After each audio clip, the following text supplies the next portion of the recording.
Welcome back to the deep dive.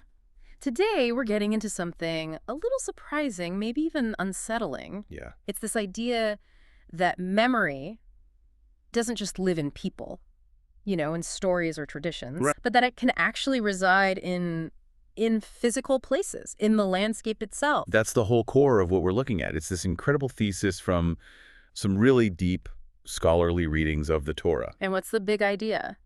that geography is never neutral, that Wow. certain places aren't just backdrops for the story. They're more like moral carriers. Moral carriers, what does that mean? It means they have this historical weight. So they keep showing up at these really critical moments of, tension or injustice or a big choice. It's like the land itself remembers what the people involved tried to forget. Exactly. That's a perfect way to put it. Okay, let's unpack this. So the theory is, if a family or a whole community moves past some kind of trauma, some violent event, but they do it too quickly. Without a real reckoning. Yeah. Right, without healing. Then the place where it happened, it doesn't forget. It just holds on to that energy. It becomes an emotional reservoir, and it waits. And that's our mission for you today. We're going to look at one specific, incredibly layered, and frankly, volatile location. Shechem. Shechem. And we're going to show how its history isn't just background noise. It's a live wire. And it perfectly foreshadows one of the biggest family tragedies in the Bible. The selling of Joseph. The selling of Joseph. The history of Shechem gives you this dreadful, crucial context for what's about to happen. That raises the stakes so much. It means a simple note about travel, about where someone is going. It's not just a detail, it's a warning. It's a huge warning sign. So let's jump in. The start of this whole descent, it's in Parshat Vayeshev, and it begins with what looks like such a simple verse. Deceptively simple. It says, his brothers went to graze their father's flocks in Shechem. That's it. And for any reader who knows the family's backstory, that sentence, it should just send a chill down your spine. It's deeply unsettling. Why, though? If you don't have this framework of place memory, it just seems like they went to a pasture.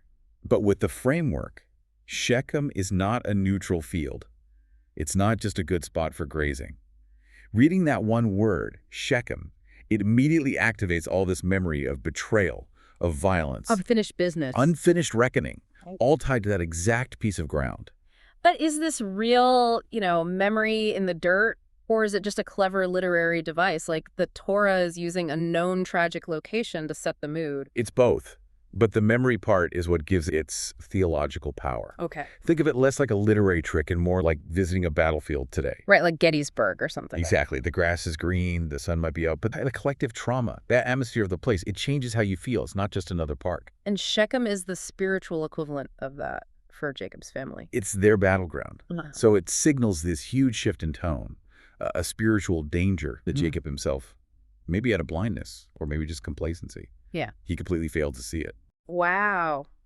That puts his decision to send Joseph, his favorite son, all alone into that place. It puts it in a whole new light.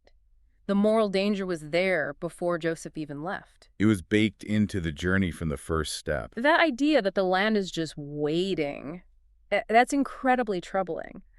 So let's get specific. What exactly happened in Shechem that marked it as so unsafe? Not physically, but morally. Here's where it gets really interesting, because Shechem is, you could argue, one of the most historically loaded places in the entire early story of Israel. Just keeps coming back. Again and again. And it's always the place where these high ideals, these promises, they just collide violently with human failure. It's the family's moral crossroads. Perfectly said. That's exactly what it is. So if the land is screaming all these warning signs, what are they? We should probably list them. What history is activated by that one word? Shechem. We can map out 5 distinct layers. Yeah. And they all converge right there. The first 2 layers, they actually represent promise, hope. Okay, so it started out good. It started out as the ideal. First, Shechem is the very first place Abraham goes when he enters the land of Canaan. The very beginning. The beginning. He builds an altar, and right there he gets the fundamental promise of the covenant, that this land will belong to his descendants. So it's the birthplace of the dream. Yes. And the second layer builds on that. When Jacob returns to the land years later, he settles there. He actually buys a plot of land. He puts down roots. Exactly. The text makes point of saying he purchased it. Yeah. So Shechem represents the foundation of the family, both spiritually and physically. 2 great starting points. We know it doesn't stop there. The next layers, that's where the narrative just takes this incredibly violent turn. It absolutely shatters the ideal. The third event is the violation of Jacob's daughter, Dinah. By the prince of the city. Right. And this is a trauma that just rips through the family and the community. But it's the fourth layer that's maybe even more critical for this idea of embedded trauma. The revenge. The revenge. Dinah's two full brothers, Simeon and Levi, they respond with this massive, bloody, and ultimately unjustifiable act of vengeance. They kill every man in the city. It's a shocking level of brutality. It is. And the key for our deep dive here is that it was unresolved violence. What do you mean? Jacob yells at them, sure. He's worried about what the neighbors will think. Yeah. But he never actually deals with the rage, the deceit, the capacity for mass murder his sons just demonstrated. He just leaves. He packs everyone up and flees. They move on physically, but they leave all the moral debris, the memory of blood, their violence, right there in Shechem. So now, years later, when the brothers go back to graze their flocks in the exact place where they committed mass murder, The emotional environment is toxic. the tension isn't just about Joseph and his coat. It's about this unpunished, unhealed violence being reactivated the second they set foot on that land again. Precisely. They've returned to the scene of the crime, and they've brought all their old resentment and their, frankly, murderous impulses with them. The place is now just waiting for the next explosion. And there's a fifth layer, you said? Yeah, the fifth layer, looking forward, just cements Shechem's role as this place of reckoning. It's the place where, later, the blessings of the covenant are proclaimed from one mountain and the curses from another. Mount Gerizim and Mount Ebal. That's right. The physical geography there is just so symbolic. You have Gerizim, the fertile, blessed mountain, facing Ebal, the barren, cursed one. And Shechem is in the valley between them. Right in the middle. It's a location that geographically demands a choice, blessing or curse, ideal or failure. So when the Torah says the brothers were in Shechem, it's not just a word. It's a hyperlink to all of this memory. The promise, the purchase, the violation, the vengeance, and this demand for a moral choice. All of it. In a single, heavily loaded word, it makes the story feel almost inevitable. And the tragedy is that Jacob sends Joseph, maybe just not thinking, maybe underestimating the power of that history. He sends him right into a place that is spiritually echoing with his brother's past violence. That's the setup. And yet, and this is a fascinating twist, Joseph doesn't actually meet his brothers in Shechem. He doesn't. He gets there safely. Jacob sends him to find them, but when he arrives, they're gone. Instead, he meets the man in the field. Who tells him what? He says, the brothers moved on from here. I heard them say, let us go to Dotan. So Shechem is like this false waypoint. It's the threshold where the danger begins, but the physical act happens somewhere else. That's the essential insight. Dotan, which is a bit north of there, that's where the actual conspiracy, the pit, the sale, that's where it all happens. Dotan is the place of execution. But Shechem is where the moral danger officially enters the story. The internal familial descent begins the second Joseph steps into the loaded space. So is the message that the moral choice, the intent, that's what really matters.